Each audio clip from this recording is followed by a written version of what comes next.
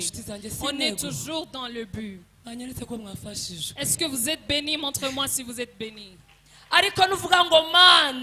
Mais si tu dis Seigneur, donne-moi un beau foyer qui va élever ton nom, qui va te servir, que tout le monde. Je ne vais pas avoir l'orgueil, mais je vais tendre ta main. Et on va parler de tes bienfaits. Prie comme ça et vois si tu ne vas pas être exaucé.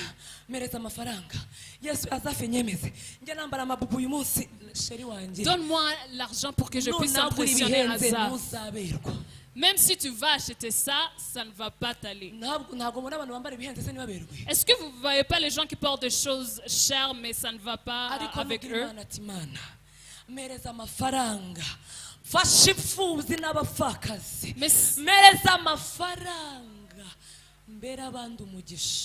Mais si tu pries en demandant à Dieu de te donner l'argent pour que tu puisses aider les pauvres et les orphelins, ça c'est un but qui va porter même la gloire de Dieu. Tu as pris une pierre. On allait voler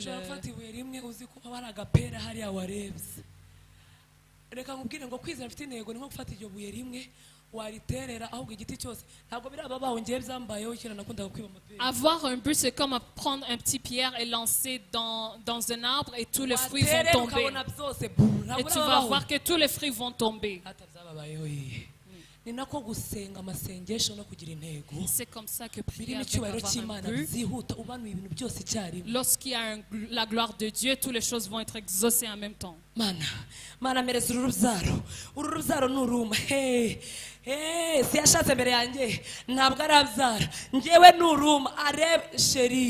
Donne-moi un enfant. Lui, il est marié avant moi. Si jamais j'ai un enfant avant lui, il va comprendre. Oui, tu vas tomber enceinte. Tu vas tomber enceinte, mais tu ne vas jamais accoucher. Et si jamais tu accouches, ton enfant va te faire sueur.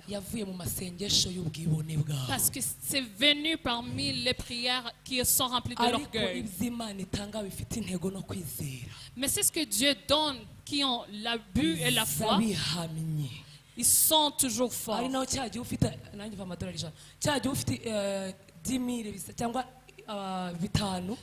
C'est là que tu vois lorsque tu as 5 000 francs.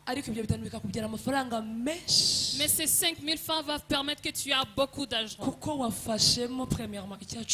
Parce que tu as pris le dîme et tu as donné la dîme. Et tu as dit cet argent, je ne veux pas faire dépenser cet argent avec mon orgueil. Essayons ça.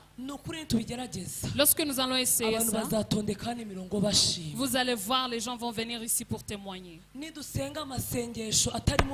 Si nous prions sans l'orgueil, nous serons toujours dans les témoignages. Mais si nous prions avec l'orgueil, pour que parmi les gens que tu vas élever, pour que les gens puissent dire, même parmi les jeunesses, il y a les gens qui peuvent servir l'Éternel. Je voulais te laisser savoir que le but qui est avec le péché va échouer.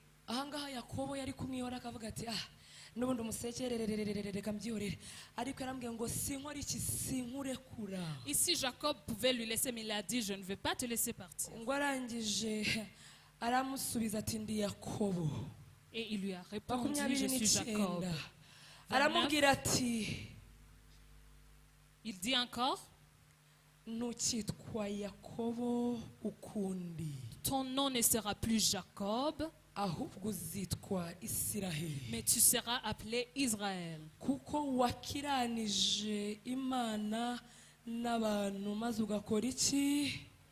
Car tu as lutté avec Dieu et avec des hommes.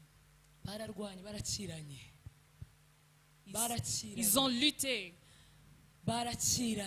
Ils ont lutté. Ils ont lutté. Mais il avait un but. Il n'a pas dit laisse-moi avoir un bon regard. Mais il a dit je ne veux point te laisser aller sans que tu me bénis.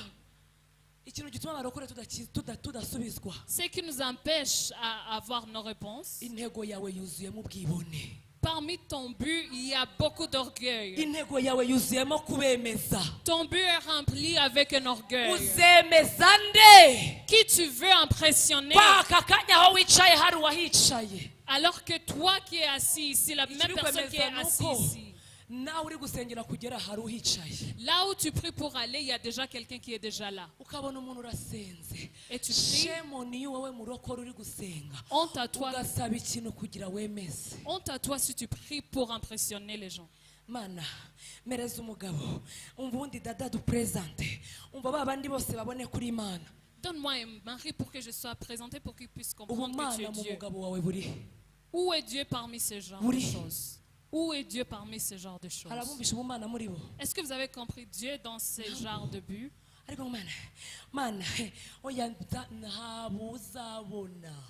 Tes prières ne vont pas être exaucées si tu pries comme ça.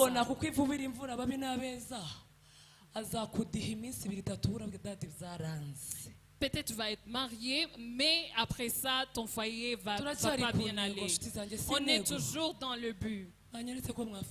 Est-ce que vous êtes béni? Montre-moi si vous êtes béni.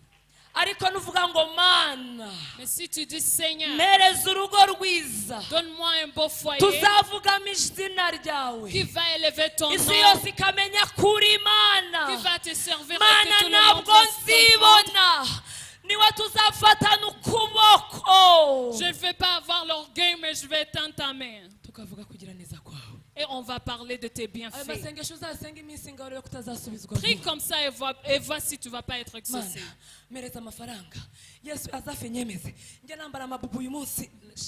Donne-moi l'argent pour que je puisse impressionner Hazard. Même si tu vas acheter ça, ça ne va pas t'aller. Est-ce que vous ne voyez pas les gens qui portent des choses chères, mais ça ne va pas avec eux?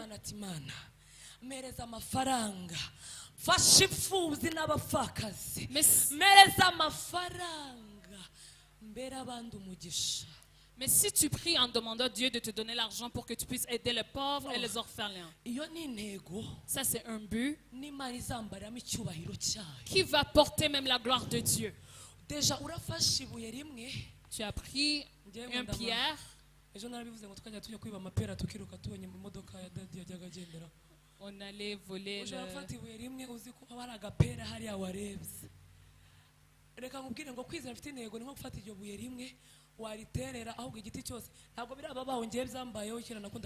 Avoir un but, c'est comme prendre un petit pierre et lancer dans un arbre et tous les fruits vont tomber. Et tu vas voir que tous les fruits vont tomber. C'est comme ça que prier avec avoir un but. Lorsqu'il y a la gloire de Dieu, toutes les choses vont être exaucées en même temps.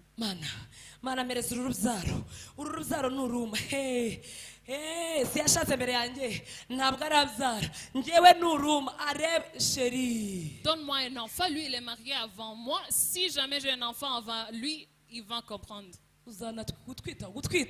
Oui, tu vas tomber enceinte. Tu vas tomber enceinte, mais tu ne vas jamais accoucher.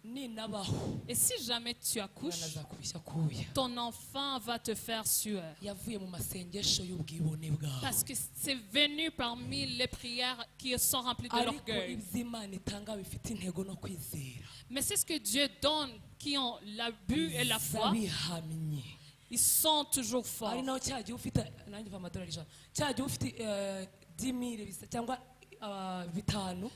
C'est là que tu vois lorsque tu as 5 000 francs. Mais ces 5 000 francs vont permettre que tu aies beaucoup d'argent. Parce que tu as pris le dîme et tu as donné. la dîme, et tu as dit cet argent, je ne vais pas faire dépenser cet argent avec mon orgueil. Essayons ça. Lorsque nous allons essayer ça, vous allez voir, les gens vont venir ici pour témoigner. Si nous prions sans l'orgueil, nous serons toujours dans les témoignages. Mais si nous prions avec l'orgueil, vous allez témoigner quelque chose qui va être porté avec le vent. C'est facile. Si tu me donnes cet enfant, je vais l'amener devant ta présence. Il va te servir. Même dans ma vieillesse, il va parler de toi. Et tu vas voir si tu vas pas être exaucé. Ta prière va pas être exaucée dans quelques jours. Alléluia. Que Dieu soit loué. Si tu as un but qui ne porte pas Christ, je te dis la vérité, tu vas avoir ça, mais ça ne va pas durer. Si jamais tu as la grâce,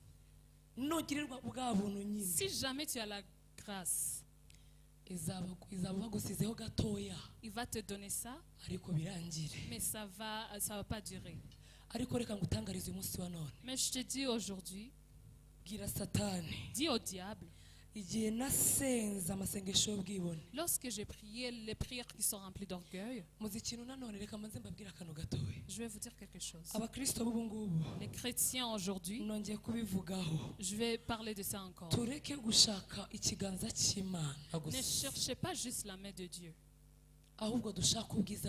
mais cherchons la bonté de Dieu. La bonté de Dieu va te donner tout ce que tu cherches, mais la main de Dieu va juste te donner. Et après ça, ça va partir de donner à quelqu'un d'autre. Est-ce que ça va toujours rester sur toi? Est-ce que la main de Dieu va toujours rester sur toi? Tu pries et l'autre personne prie, la main de Dieu.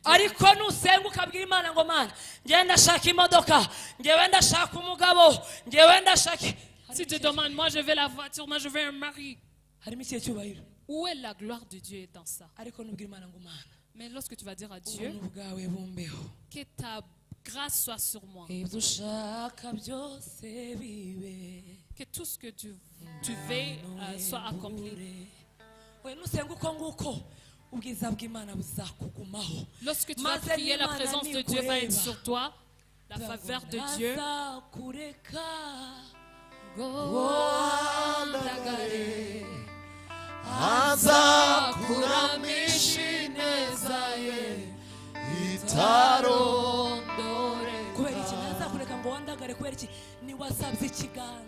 Parce que tu n'as pas juste demandé la main, mais tu as demandé tout. Alléluia. Alléluia.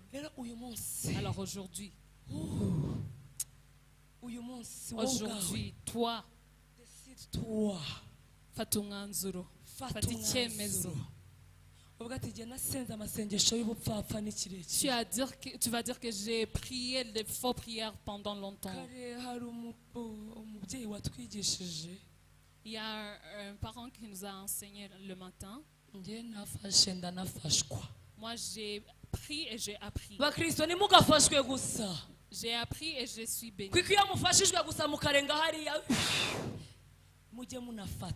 Il ne faut pas juste être béni, mais aussi il faut garder, il faut retenir. Aujourd'hui, pasteur m'a béni. Il m'a béni. Je t'ai béni. Mais si tu n'apprennes pas, qu'est-ce que ça va t'aider? Mais si tu apprennes et tu sois béni, ça va faire quelque chose dans ta vie. Il nous a dit, des fois Dieu te permet que tu passes à travers des choses. Il y a des choses que l'Éternel permet pour que son nom soit élevé. Il y a des choses que tu passes à travers à cause que tu n'as pas le but de ta vie, à cause de t'occuper de voix de ceux qui sont, à cause que tu traînes là où tu n'es pas important. Les gens qui sont dans les choses que l'Éternel ne vous a pas promis, aujourd'hui nous allons changer la prière. Que ta prière aille la gloire de Dieu dedans. Cette conférence n'a pas été préparée juste pour moi. C'est pas Daddy que ça a été préparé pour. C'est nous tous ici. Que celui qui prêche partage avec celui qui soit prêché. Et après tu vas t'asseoir. Et tu vas dire à Dieu que ça ne soit pas comme je veux. Est-ce que Jésus n'avait pas toutes les choses de Dieu? Est-ce que vous croyez qu'il n'avait pas le pouvoir de quitter la croix? Mais il nous a appris à avancer. Mana ngero tabinkorera ngewe ndaswiragije ngewe ndasenze ngewe ndahambiriye ngewe biraba byanga biko uri gukangana. Mais si Seigneur tu le veux pas, moi j'ai pris. À qui tu veux étonner? Mes pleurs. Seigneur, que je sens.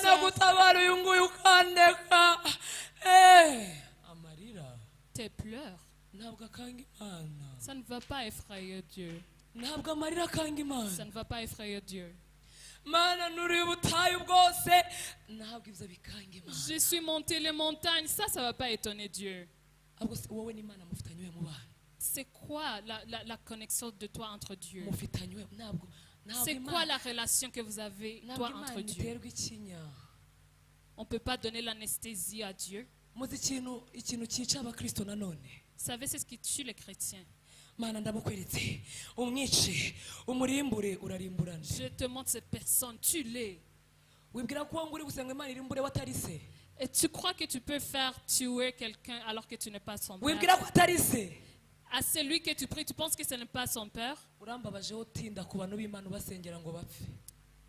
J'ai pitié de toi si toi tu pries pour les gens pour qu'ils meurent. Que tu sois bon ou mauvais. Que si tu sois mauvais, si tu es moche, Dieu c'est comme une maison qui a beaucoup de chambres. C'est lui que tu veux aller à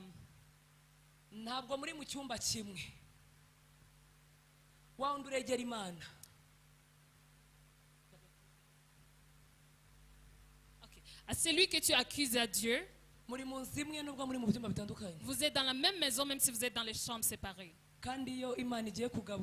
Lorsque Dieu va partager, il ne va pas juste regarder ta chambre. Il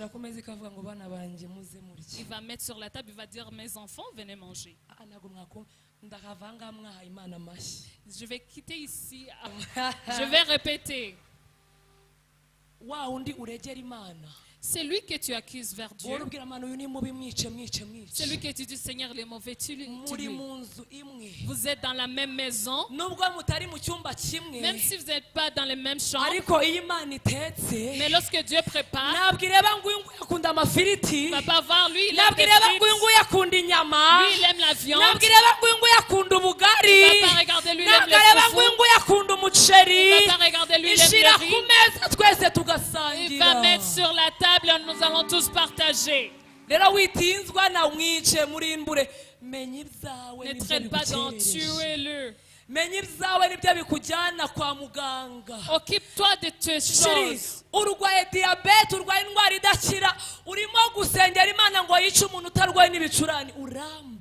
Toi tu portes une maladie, mais tu perds ton temps pour prier pour que Dieu puisse tuer quelqu'un. Tu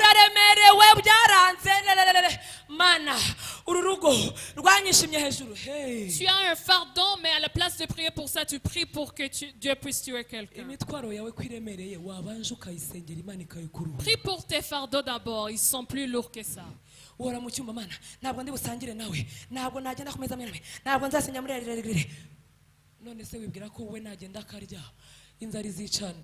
Tu vas dire, moi je ne vais pas partager avec lui. Tu penses que s'il va aller manger, c'est qui va avoir faim? C'est toi qui vas avoir faim parce que tu n'es pas allé manger en même table avec ton ennemi. Ton ennemi n'est pas l'ennemi de Dieu.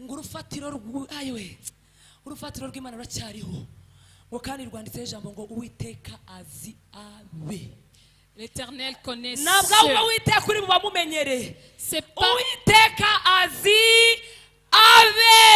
L'Éternel connaît ses enfants. En clôturant, parmi toutes les décisions que vous allez prendre, la décision qui surpasse toutes les décisions, c'est de recevoir Christ comme ton sauveur. C'est lui qui sont dirigés par l'Esprit, c'est ceux qui sont les enfants de Dieu. Si tu n'as pas encore reçu l'Éternel, dis à l'Éternel, aujourd'hui, aujourd'hui,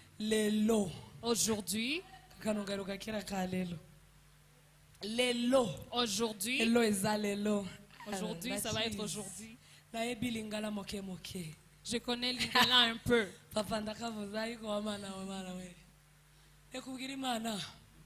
Tu vas dire à l'Éternel, aujourd'hui, moi, je décide de te recevoir comme mon Saint et Sauveur de ma vie. C'est là où je ne veux pas me guider. Parce que si je vais accepter d'être ton enfant, je vais être guidé par ton Saint-Esprit.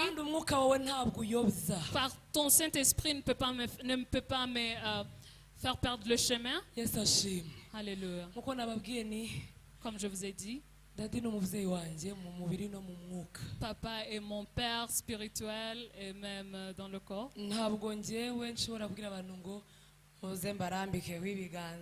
je ne peux pas dire aux gens, venez, je vais tendre les mains sur vous. Moi, je respecte l'onction. C'est mon bishop. C'est mon père. Et si vous êtes jaloux, il faut aller proche de lui. Il ne va jamais chasser quelqu'un. Il va nous permettre dans ce bon moment de recevoir les gens qui veulent recevoir Christ comme leur Seigneur et Sauveur. Car c'est la plus bonne décision que nous pouvons prendre. C'est le but que j'ai pris qui m'a permis de prendre l'avion pour aller.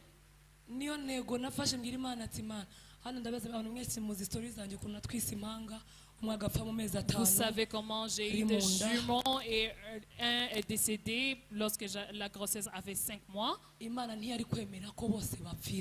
ne pouvait pas permettre que je perde tous mes 2 enfants. Savez-vous pourquoi il ne pouvait pas l'accepter?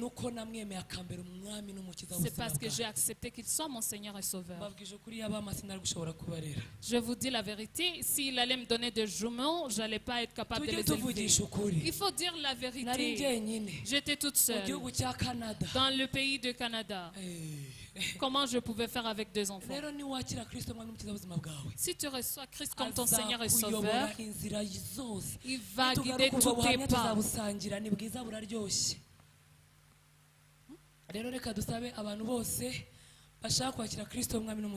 Les gens qui veulent recevoir Seigneur comme leur Sauveur dans leur vie,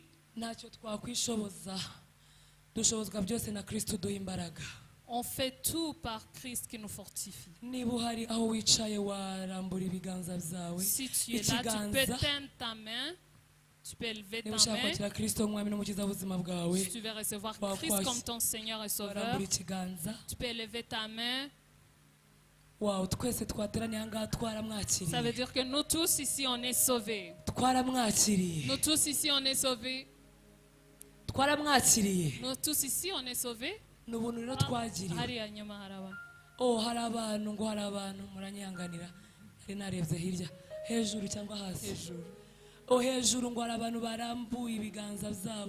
Wow, God bless you. Que Dieu vous bénisse.